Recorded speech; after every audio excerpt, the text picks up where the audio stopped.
karena gara-gara kalian akhirnya isu banyak berhembus, gosip gua mau bikin PO sendiri. Sampai agen-agennya ditantangin semua, supir-supirnya ditantangin semua, yang ikut Rian keluar dari perusahaan. Padahal gue nggak ada rencana pengen bikin PO. Makanya kalian tuh kalau ngomong hati-hati. Apakah benar gara-gara isu Mas Rian mau bikin PO bis sendiri, Pak Haji jadi tersinggung Mas? Gara-gara isu itu rame di Kudus, gue pengen bikin PO sendiri. Makanya Pak Haji murka sampai tega ngebunuh gue di media. Itu alasannya, paham. Makanya dia sampai tega bikin video kayak gitu, paham ya? Karena gara-gara kalian akhirnya isu banyak berhembus, gosip gua mau bikin PO sendiri. Sampai agen-agennya ditantangin semua, supir-supirnya ditantangin semua, yang ikut Rian keluar dari perusahaan. Padahal gue nggak ada rencana pengen bikin PO. Makanya kalian tuh kalau ngomong hati-hati. Pak Haji itu orangnya tensian mas. Isi hati orang beda-beda mas. Kalian kan nggak tahu karakter beliau, karakter gue, karakter orang lain kan nggak bisa disamain. Makanya Pak Haji yang dibahas itu kesalahan gue 6 tahun yang lalu, seolah-olah pengen ngerusak kepercayaan gue di publik. Dia nggak bahas tuh kesalahan apa sih yang ada tahun ini sampai akhirnya keluar surat pemecatan gue, nggak dibahas sama Pak Haji. Yang dibahas malah 6 tahun yang lalu. Digeret itu narasi seolah-olah itu penyebab gua keluar tahun ini.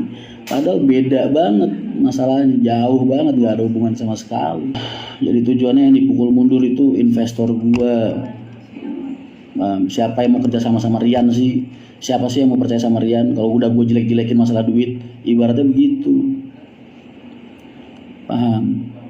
Apa karena Bali Bangkit? Enggak ada. Lu kalau pengen tahu masalah Bali Bangkit, ngobrol sama gue di sini, gue kasih tahu data. Lu kalau gue kasih kesini, ntar gue tunjukin WA, gue tunjukin banyak data nih, biar lu tahu. Paling ketawa lu kalau tahu. Kalau gue suruh ngomong di sini enggak lah. Dua mana pencatatan Mas Rian sama saya?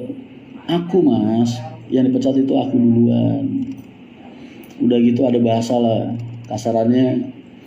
Ini susah Pak Haji ngebersihin operasional karena powernya Mas Rian lebih besar daripada Pak Haji di perusahaan. Wah bapak digituin mas, harga dirinya keinjek.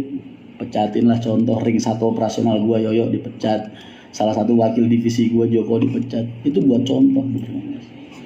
Ibaratnya ini loh perusahaan gua, Rian gak ada apa-apanya di sini. Tuh itu yang paling bikin gua sakit. Kenapa teman-teman gua jadi ikut kena imbas gitu? Kalau emang cukup gua aja ya udah sih, kan yang dibunuh cuma gua aja nih. Ya sudah biarkan gua mati sendiri gitu. Teman-teman gue biarin nyari nafkah di situ, nyari nafkah di situ. Tuh mereka keringat mereka netes di perusahaan ini udah belasan tahun gitu. Kok gampang banget cuma dikasih selebar surat seolah-olah kayak darah mereka, keringat mereka selama ini gak pernah ada di perusahaan. Itu yang bikin gue sakit. Kalau Rian Mahendra doang gue gak jadi masalah. Tuh bakalnya warisan jatuhnya kemana sih kalau bukan ke anak? Pembornya siapa mas? Ada, gue gak perlu nyebutin. Cara mereka ngomong tuh pas gitu, pas tepat sasaran. Makanya orang ini pinter nih, dia narik satu orang yang punya sosok, maksudnya yang punya pengaruh di anak-anak. Karena musuh gue orang luar, gue anggap orang luar loh. Gue enak mas, jadi tugas gue yang paling berat tuh benernya bukan kok ngembangin jalur mas, bukan bikin bis rame, bukan. Karena perusahaan semakin besar, anjing-anjing liarnya semakin banyak mas. Cuman kalau anjing-anjing itu nyerang dari depan mas, badan gue ini masih sanggup buat natakin mas. Orang yang ditakutin di PO Rianto siapa sih mas? Rian Mahendra selain Pak Haji. Jadi ketika gue digigit dari belakang, wah lebaran mas, jatuh gue pasti.